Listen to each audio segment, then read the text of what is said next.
আসসালামু আলাইকুম, welcome back to my channel. আজকে আমি আপনাদের সাথে ইউনিক মজার একটি হালুয়ার রেসিপি শেয়ার করব, কলার হালুয়া। আমার চ্যানেলে অনেক রকম হালুয়ার রেসিপি রয়েছে, আপনারা চাইলে দেখে নিতে পারেন। এই কলার হালুয়াটা আমি মনে করি পৃথিবীর সবচেয়ে সহজ হালুয়া, যেটা আপনারা 5 মিনিটেরও কম সময় তৈরি করে নিতে পারবেন।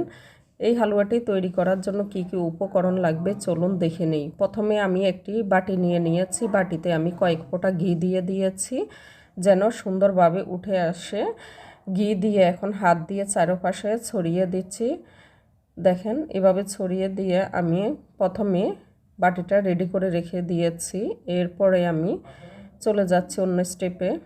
এখানে আমি একটি পাইপ্যান নিয়ে নিয়েছি, পাইপ্যানের মাঝে দিয়ে দিচ্ছি 1/3 কাপ কর্নফ্লাওয়ার, দিয়ে দিচ্ছি পানি এখানে আমি 1 কাপ দিয়ে দিয়েছি 250 ml এর, আরও 1 কাপ দিয়ে দিব। টোটাল এখানে আমি 500 ml পানি দিয়ে দিয়েছি।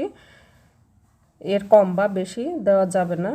দিয়ে দিচ্ছি 2 চিমটি পরিমাণ লবণ, মিষ্টিতে ব্যালেন্স আনার জন্য দিয়ে দিয়েছি 1 চা চামচের 3 ভাগের 1 ভাগ এলাচ গুঁড়া। এলাচ গুঁড়ার জায়গায় আপনারা এলাচও ফাটিয়ে দিতে পারবেন মুখটা, তাহলে গ্রানটা খুব সুন্দর আসবে। এখন ভালোভাবে মিশিয়ে নিয়েছি।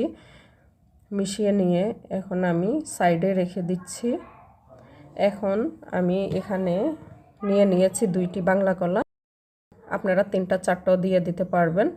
আমি 2টা নিয়ে নিয়েছি, নিয়ে এখন সাইডটা কেটে দেখেন স্লাইস করে নিব। একদম বেশি মোটাও করা যাবে না, আবার একদম চিকনও করা যাবে না। কেমনভাবে আমি স্লাইস করে নিচ্ছি আপনাদেরকে দেখিয়ে দিচ্ছি। কলা সাইডের অংশটা ফেলে দিতে হবে, ফেলে দিয়েছি। এখন আমি স্লাইস করে নিচ্ছি। সবগুলো এক সমান করার চেষ্টা করব। দেখেন এভাবে স্লাইস করে নিতে হবে সবগুলো কলা। তো আমি সবগুলো কলা এখন এক এক করে স্লাইস করে নিয়েছি, নিয়ে একটি বাটিতে নিয়ে নিয়েছি। দেখেন এখন কলাগুলো কত মোটা করে কেটেছি দেখেন। এমনই সাইজ করে নেবেন, একদম মোটাও না আবার একদম চিকনও না। বেশি মোটা করলেও ভালো লাগবে না, আবার চিকন করলেও ভেঙে যাবে। আর অবশ্যই এখানে বাংলা কলাটা ইউজ করার চেষ্টা করবেন। দিয়ে দিয়েছি 1/2 কাপ চিনি। আপনারা মিষ্টি আরও বেশি খেতে পছন্দ করলে আরও কম বা বেশি অ্যাড করে দিতে পারবেন। দিয়ে দিয়েছি 2 চিমটি পরিমাণ ফুড কালার। এখানে আমি অরেঞ্জ ফুড কালারটা ইউজ করেছি। আপনারা ফুড কালার না ইউজ করলে না দিলেও চলবে, তবে কালারটা যদি আপনারা আনতে চান তাহলে অবশ্যই ফুড কালার ইউজ করা লাগবে। দিয়ে সব কিছু মিক্স করে নিয়েছি। এখন সাইডে রেখে দিচ্ছি, চলে যাব চুলায়। যে মিশ্রণটা আগে তৈরি করে রেখেছিলাম কর্নফ্লাওয়ার, ওইটা এখন চুলায় বসিয়ে দিয়েছি। এখানে কোনো আমি চিনি অ্যাড করিনি, আপনারা দেখতেই পাচ্ছেন। আগে দেখিয়েছিলাম কি কি দিয়েছি। এখন অনবরত নাড়তে থাকবো মিডিয়াম হিটে রেখে, কোনোভাবে হাই হিট করে দিবেন না, তাহলে দলা পেকে যাবে। আর নাড়াটাও বন্ধ করা যাবে না, কারণ নাড়া বন্ধ করলে কর্নফ্লাওয়ার দলা পেকে যাবে। মিডিয়াম হিটে রেখে অনবরত আমি দেখেন হালুয়াটা তৈরি করে নিয়েছি। প্রায় 3-4 মিনিটের মতো সময় লেগেছে। এরপরে আমি দিয়ে দিয়েছি এখানে 1 টেবিল চামচ ঘি। ঘিটা অবশ্যই দিবেন, তাহলে খুব সুন্দর গ্রান আসবে। ঘি দিয়ে আবারও অনবরত নেড়ে চেড়ে মিক্স করে নিয়েছি। রেসিপিটি এ পর্যন্ত ভালো লেগে থাকলে ভিডিওতে একটি লাইক দেওয়ার জন্য অনুরোধ করছি। এখন কতটুকু ঘনত্ব হলে বুঝতে পারবেন হালুয়াটি হয়েছে। দেখেন এই পর্যায়ে হলে বুঝতে পারবেন যে হালুয়াটি হয়ে গিয়েছে। একটু টাইট অবস্থায় রেখে আমি নামিয়ে নেব, কারণ লাস্টে দেখেন এখানে চিনি মিক্স করা কলাগুলো দিয়ে দিয়েছি। এর থেকে পানি ছেড়ে দিবে যখন গরম হালুয়ার মাঝে কলাটা দিয়ে দেব। এখন আলতো হাতে দেখেন আস্তে আস্তে করে মিশিয়ে নেব। কলা যদি এভাবে জমাট বেঁধে থাকে তাহলে চামচ দিয়ে খুলে খুলে দেবেন, তাহলে সুন্দরভাবে চারপাশে ছড়িয়ে থাকবে, দেখতেও সুন্দর লাগবে। আর আস্তে আস্তে দেখেন ফুড কালারটা চারপাশে ছড়াচ্ছে, নাড়তে নাড়তে এভাবে মিশিয়ে নিতে হবে।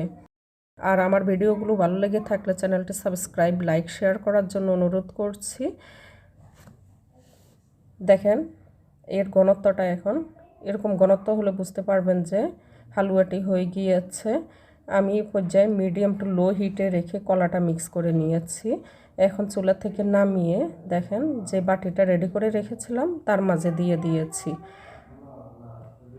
দিয়ে এখন এভাবে সমান করে নিচ্ছি জেকে জেকে। এখানে আর চামচ ইউজ করি নাই, তাহলে সুন্দর দেখা যায়।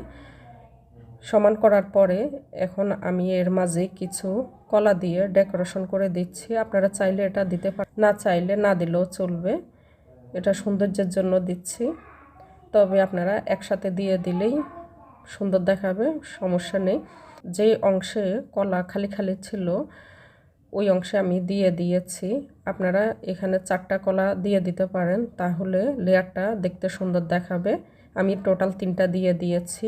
একদম ঠান্ডা করে ফ্রিজে 1 ঘন্টা রেখেছিলাম, তারপর নামিয়ে দেখাচ্ছি। দেখেন আর হাতে লেগে নেই, তাও আপনাদেরকে সামনে থেকে দেখাচ্ছি। মাশাআল্লাহ কত সুন্দরভাবে বসেছে।